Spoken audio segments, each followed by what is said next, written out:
pela propaganda. Olha, acabamos de receber mais uma, inclusive. Sucesso, hein? O PBL 12 mandou 600 flocões e falou: Gal, Let, falem sobre seus filhos, Lindinho e Liminha, e como eles são importantes pra vocês. Alô, Vênus, precisamos do casal Iadinho no podcast. Esse assunto que eu gostaria de chegar. Tem um vídeo ainda. Ah, tem um vídeo, né? Tem. Eu sei, mas a gente vai ver, mas só pra falar, o que Tá bom. é Iadinho? Tá. A gente viu no Twitter, número 1. Vocês estavam me explicando aqui antes de começar o papo, mas eu quero que todo mundo saiba, porque Iadinho é um chip? É um chip. Mas ele é mais complexo do que só um chip, assim. É. Eu acho que dentro da criação, né, da tribo, aconteceram muitas coisas, né? E o que eu mais me orgulho é que quando eu comecei a fazer live, mas até um pouquinho antes, assim, né? Que eu até conto, né, no Flow e tudo mais, eu acho que quando eu tava num momento muito difícil, eu virei e falei assim, cara, o que eu tenho para oferecer, né? E o que sobrou, o que eu tenho é a história, né? O que eu tenho é o meu apelido, que é mais forte que meu nome, do universo gaulês, e dentro disso existiam vários valores que eu falei assim, cara, eu posso colocar a voz da consciência e colocar esses valores em práticas. E aí foi começando a ter a construção da tribo. E tudo dentro disso rolou sempre muito organicamente. Então, por exemplo, você perguntou da NBA, você perguntou das coisas que vão acontecendo. Hoje a pessoa que cuida de toda a marca gaulês e que sempre, né, a pessoa que cuidou das coisas junto comigo é um menino que tinha 17 anos em 2018, hoje não tem acho que nem 20 anos, e quando tava 10 pessoas no chat lá acompanhando as primeiras lives, ele entrou na live e falou assim, porra, posso ser seu moderador? Eu falei, mas essa live não tem moderador, tem 10 pessoas assistindo, eu mesmo posso moderar. Aí ele virou e falou, mas essa live vai ser a maior do mundo.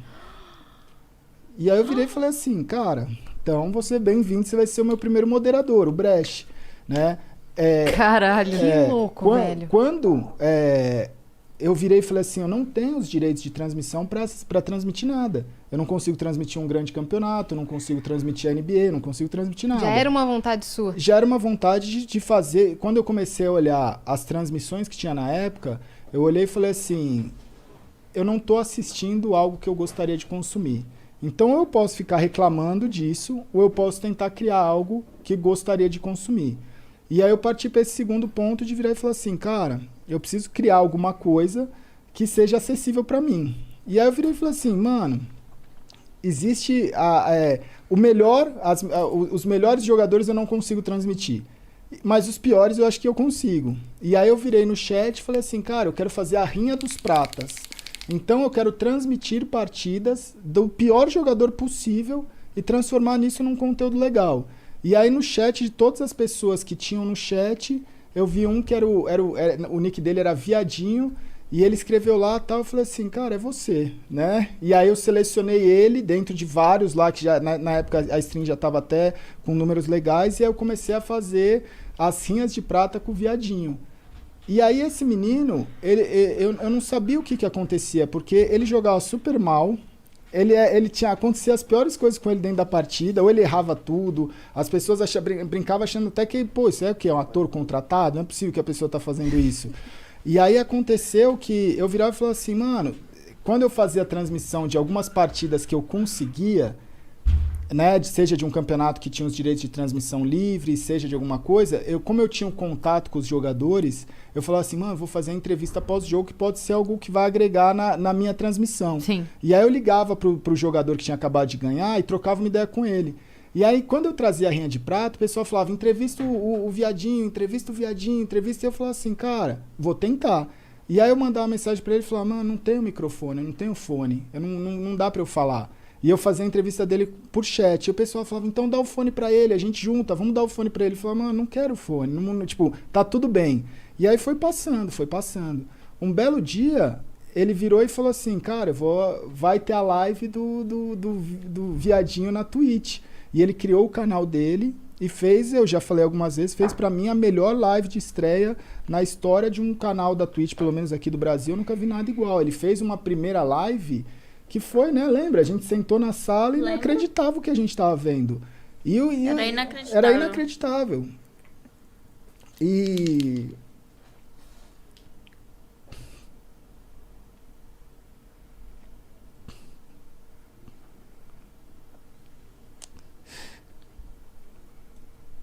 E quando eu vi aquilo, eu sabia que ele tinha alguma coisa, tipo, no sentido, tipo assim, por que ele... Tudo pra mim fez sentido, porque eu nunca forcei a barra com ele. De falar, cara, você tem o seu momento. Vai com calma. E aí, quando eu vi ali, eu sabia que ele tava superando todas as barreiras da vida dele. Porque ele tem limitações que são fobias, né? Às vezes ele não quer conversar, às vezes ele tem, sabe? São coisas que é muito difícil de ser passado. Então, uma pessoa que ela tem muita dificuldade, quando ela tá fazendo ali o melhor dela, é algo que você olha e fala assim, mano, é inacreditável o que ele tá fazendo. Tá rompendo todas as barreiras. Todas as barreiras, né? A Leti, ela saiu com ele, né? E foi no shopping com ele. Foi a única pessoa da tribo, assim, que ele quis encontrar no primeiro momento. Você foi a única que encontrou ele pessoalmente. E aí, quando ela falou, vamos pra casa conhecer o Gal, ela falou, mano, ele quase teve um treco. Ele falou, não posso conhecer. Que eu quase, tipo, meio que forcei ele. Falei, não, vou pegar o carro e vou levar ele pra casa. Só que ele, pelo amor... Eu vi o desespero nele. Falei, eu não vou fazer isso com uma pessoa. Tipo, não é humano, sabe? E dentro dessa fobia social... Eu comecei a olhar e falei assim, cara, o que eu tentei passar dentro... No primeiro dia eu falei assim, cara, a gente não pode ter vergonha do que a gente é. Quando eu comecei a fazer stream, eram pouquíssimas pessoas que falavam de problema, é o que você falou, você tem que estar bem. Eu não tenho que estar bem todo dia. E quando eu fazia a stream mal mentalmente, as pessoas falavam, por que você está fazendo live? Eu falava, cara, porque eu não tenho opção. Eu vou fazer, porque se eu não estiver bem e não fizer, porque eu não tenho como eu só fazer quando eu estou bem. Né? Porque não existe, isso não é existe. desumano. A vida não é assim. E aí, o viadinho ele foi banido. Aí a Twitch deu o nick pra ele, a gente chamou ele de Lindinho, né? Porque, e era engraçado porque ele falou assim, eu falei assim, mas por que viadinho? Ele falou assim, porque, cara, eu sei do preconceito que existe com todo o pessoal e eu quero justamente levantar essa bandeira e tal. E aí... Ele começou, a Twitch deu o nick pra ele de Dear Shit Up, ele aceitou e pra gente ele é o Lindinho. Só que ele enfrenta barreiras e é o que eu sempre ensinei, eu falo desde o primeiro dia, eu falo assim, cara, não se esconde do que você é. Tenha orgulho do que você é e faça a sua dificuldade ser a sua maior característica, a sua maior força. E ele começou a transformar, entender isso e transformar todos os problemas dele na coisa que as pessoas mais admiram. Então, ele foi crescendo como streamer, como pessoa, como, sabe, ser humano. E aí, recentemente, ele tomou, né? Ele começou a gostar da Yaya, que é uma outra streamer, e ele tomou esse passo de chamar ela para ir viajar. E aí, quando os dois se encontraram, eles estavam fazendo uma live, e aí rolou esse beijo que ela deu nele.